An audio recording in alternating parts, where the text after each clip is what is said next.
Біздің заманымыздың 6 ғасырында Тынық мұхитынан Қара теңізге дейін жер алып жатқан әлемнің сол кездегі ең үлкен мемлекеттерінің бірі болған түрік қағанаты болды. Бірақ көп ұзамай ол мемлекет екіге бөлініп кетті, ал халықтары жан-жаққа тарап кетті. Содан кейін тарихта көптеген жағдайлар орын алып, көп өзгерістер болды. Сөйтіп 1991 жылға дейін дүниеде тек қана бір тәуелсіз түркі елі болды. Бірақ 1991 жылдан соң әлемдік сахнаға тағы 5 егемен түркі елдері келді.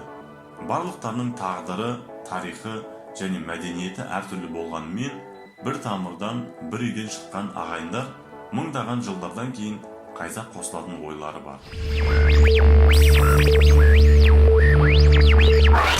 Барлықтарыңызға сәлем, менің атым Қазбек, каналыма қош келдіңіздер.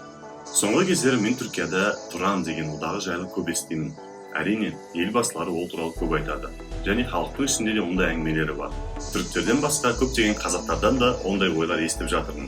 Біреулері күшті болады десе, екінші біреулері ондай ойды қолдамайды. Біреулер оны әскери одақ болып құрылсын десе, екіншілер оны мемлекет ретінде көреді. Біріншіден бастамас бұрын мен сіздерді менің каналыма тіркелуіңізді сұрағым келіп тұр. Өйткені ол маған мотивация беріп, жаңадан видеолар шығаруға көмек береді. Және де менің Instagram парақшама жазылуды ұмытпаңыздар. Ал енді объективті түрде ойланып көрейік. Ондай одақ құрылса, қандай болатын еді? Кімге керек ондай одақ?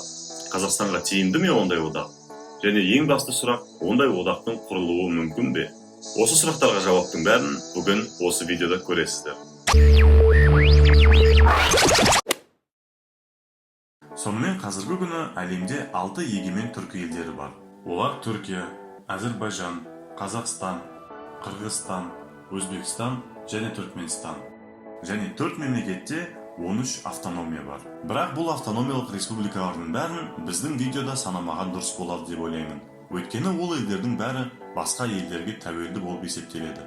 Сонымен қатар әлемде ешкім мойындамаған солтүстік Кипр түрік республикасында қоспаймыз. Өйткені оны Түркияның өзінен басқа ешкім мойындамайды. Сөйтіп біздің видеода Тұранды 6 мемлекет құрды деп ойлайық. Статистика көпті көрсетеді. Ал енді Тұранның әлемдегі статистикалық көрсеткіштерін көрейік. Біріккен елдің халық саны 160 миллион адамға жетіп, әлемдегі 9-шы халқы көп ел болып, Бангладеш пен Ресейдің арасында тұратын еді. Сол одақтың ішіндегі 160 миллион адамның 53% түріктер болатын еді. 22% өзбектер, 12% қазақтар және қалғаны түркмен, Әзербайжан және қырғыз болатын еді. Біріккен одақ жер көлемі бойынша Индияны артта қалдырып, әлемнің 7-ші үлкен мемлекеті болатын еді. Әрине ол алып Қазақстанның арқасында. Өйткені жалғыз Қазақстанның өзі әлемнің 9-ші үлкен елі.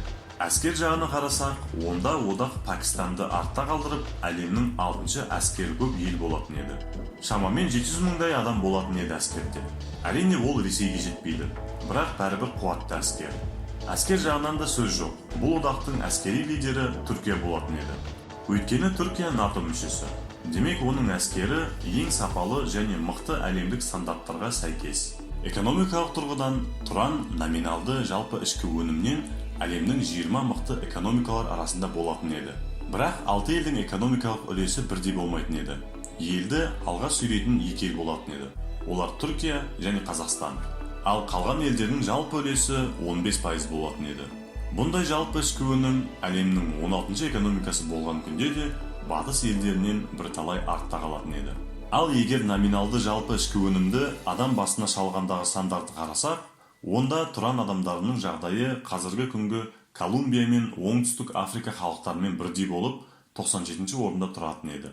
Өйткені жалпы экономикалық тұрғыдан жақсы көрінгенмен, халық санының көп екенін ұмытпау керек. Ал ол болса, бюджетке тікелей әсер етеді. Мысалы, Түркияның жалпы ішкі өнімі Швейцариядан көп. Бірақ адам басына санағанда, Швейцарияның адамдары түріктерден 8 есе бай тұрады. Әрине, одақтың ішінде адам басына жалпы ішкі өнім бойынша ең бай мемлекет тағы да Қазақстан. Ал екінші орында Түркия болатын еді. Бұл жерде Тұран халқының 35%-ын түріктер құрады, 19%-ын өзбектер, 9%-ын күрдтер, 8,5%-ын қазақтар, 6%-ын әзербайжандар құрса, қалған 28%-ын басқа ұлттар құратын еді. Бірақ халықтың 80%-ын түркі халықтары құратын еді. Ал қалған 20%-ын орыстар, арабтар, тәжіктер, күрдтер фарсылар және тағы басқа этностар құратын еді. Одақтағы дін мәселесімен түсінікті деп ойлаймын. Онсыз да егемен 6 мемлекеттің халқы мұсылман. Сөйтіп одақ халқының 90% мұсылман болады. Мұсылмандар ішінде 80% сунни мұсылмандары болса, 20% шия мұсылмандары болады. Одақтағы ең үлкен қалалар болып келесі шаһарлар есептеледі.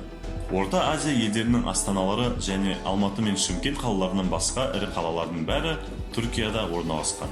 Әрине, ең үлкен мегаполис қаржы және жұмыс орталығы болатын Стамбул қаласы. Енді бұл статистиканы қорытындыласақ, келесідей сурет көреміз.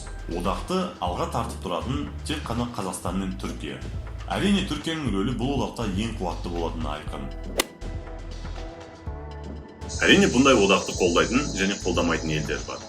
Мысалы, Иран үшін бұндай одақ ең үлкен қатер туғызатын еді. Өйткені Иранның солтүстік батысында шамамен 30-35 миллион этникалық әзербайжандар тұрады. Бұндай одаққа қарсы шығатын тағы да бір ел Қытай. Қытайдың Шығыс Түркістан өлкесінде ұйғырлар мен қазақтарға геноцид жасағанын бүкіл әлем біледі. Ал енді сондай геноцид жасаған елдің жанында әскері мықты Қытай мұсылмандарын қорғай алатын одақ құрылса, онда Қытай үшін ол өте қауіпті. Сонымен қатар Грекия, Армения, Кипр және Сауд Арабиясы бастаған араб елдері де қарсы болады. Өйткені олардың бәрі Түркияның қас жауы, және Түркияның мықты болғаны оларға өте тиімсіз. Ал түріктер мен арабтардың қарым-қатынасы қазіргі күні өте нашар. Ол туралы сіздерге бөлек бір видео жасаймын. Бірақ бұндай одаққа қарсы болатын әрине Ресей. Неге десеңіз, өйткені Ресейдің ішінде ертерек айтып өткендей 10 автономиялық түркі тектес елдер бар. Олар да сол одаққа кіргісі келіп, Ресейден бөлініп кете алатынын біледі. Оған қоса, Ресей мен Түркия атам заманнан қас жау болған. Және әлі күнге дейін бұл екі ел арасында қарым-қатынастар өте қиын. Өйткені бұл екі елдердің геополитикалық интерестері бір-біріне қарсы және сәйкес келмейді. Сирия, Ливия, Карабах соғыстарында екі ел екі түрлі жақты қолдап жүр.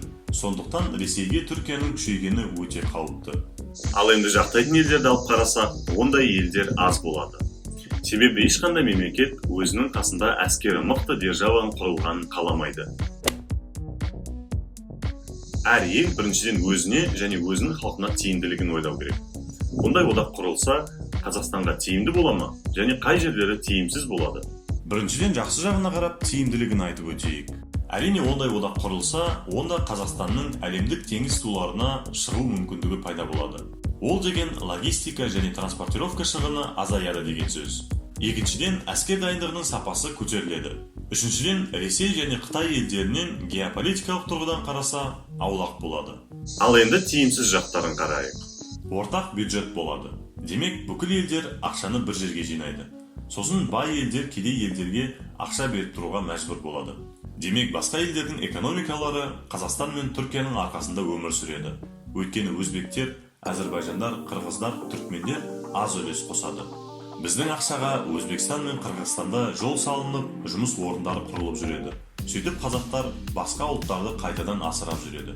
Екіншіден, тіл мәселесі. Бұндай одақта Түркия болғасын, барлық адам түрікше сөйлеп білу керек болады. Демек, жастардың барлығы қазақшаны тастап, түрікше сөйлесіп жүреді. Қазақ тіліне үлкен қауіп төнеді.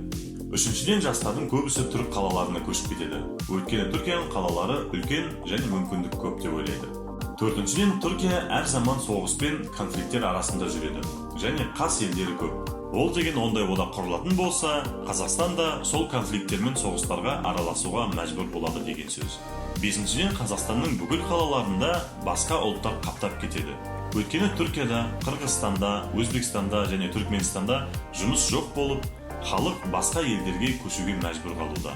Ал егер ақшасы көп Қазақстан ашылса, онда басқа ұлттар көбейіп, қазақтардың жұмыстарын тартып алып қояды. Одақтағы 6 елдің ешқайсысы коррупция индексінде алдыңғы қатарда емес, керісінше соңғы орындарда. Сонда ойланып көріңіздерші, біздің елдің өзінде қаншама ақша ұрланса, ол ақшаны ортақ бюджетке жіберсе, ол жерде тағы да ұрланады да, сосын халыққа дым қалмас. Меніңше жоқ, мүмкін емес. Себептер көп. Көптеген державалар қарсы болады. Ортақ шекара жоқ. Біріншіден, ортада Армения мен Иран бар. Екіншіден, Каспий теңізі бар. Сосын тіл айырмашылығы бар. Әр мемлекеттердің әскери блоктарда міндеттері бар. Олардан оңай шыға қоймас. Мысалы, Түркия НАТО мүшесі. Және ол НАТО блогының ең мықты әрі маңызды мүшелерінің бірі. Ал Қазақстан мен Қырғызстан болса ОДКБ мүшелері. Ол блоктан да шығу оңай болмас. Егер авторитеті аздау Орта Азия елдері үшін одақ құру жақсы мүмкіндік болса, Қазақстан деген сияқты үлкен елге Түркияның қол астына түсу онша тиімді емес. Қорытындылап айтсақ, ондай одақтың құрылуы біріншіден мүмкін емес. Өйткені этникалық принциппен одақ құрған деген ол орта ғасырлық сана шыны керек. Одақ құратын кезде біріншіден барлық елдер үшін тиімділік болу керек. Одақ құру керек болса, онда демократиясы мен экономикасы жақсы дамыған елдермен қосылу керек. Ал Қазақстанның жағдайында меніңше ешқандай елмен қосылудың қажеті жоқ. Өйткені мемлекеттің өзінің бай және үлкен держава болатын потенциалы бар. Өйткені жер көп, халық саны өсуде, ресурс бар, бай көршілері бар. Соның бәрін пайдаланып, мықты мемлекет құруға болады. Не қыламыз тағы біреудің астында қалып қайтадан. Одан да Орта Азия елдерін алып, өзіміз Орта Азиялық держава болған дұрыс. Амбицияны жоғары көтеріп, сананы қалыптастыру керек ағайын. Түркі елдерінде ешқандай демократия жоқ, экономика нашар дамыған, халық саны көп, білім сапасы нашар және коррупция көп. Бір сөзбен айтқанда, диктаторлар мен коррупцияның жиынтығы болып кетеді ондай одақ құрылса. Ал бізге ондай одақ керек емес деп ойлаймын. Түркі елдерімен қосылатын болсақ, тек қана тарихи және мәдени одақтарға бірігу керек. Ал ондай одақтар баяғыда құрылып қойған. Туран туралы сіздер не ойлайсыздар? Ондай одақтың құрылғанын қалайтын беріңіздер. Комментарийге жазып ойларыңызбен бөлісіңіздер. Бұл каналда мен сіздерге әлем елдерін таныстырып, ол елдер жайлы қызықты ақпараттармен бөлісемін. Ондай тақырып қызықты болса, менің каналыма тіркеліп, жанындағы қоңырауды қосып қойыңыздар. Сонда мен жаңа видео шығарған кезде сіздерге хабар келеді. Бұл видеоға лайк басып, менің инстаграм парақшама жазуды ұмытпаңыздар. Ал сіздермен болған мен Қазыбек, келесі кездескенше.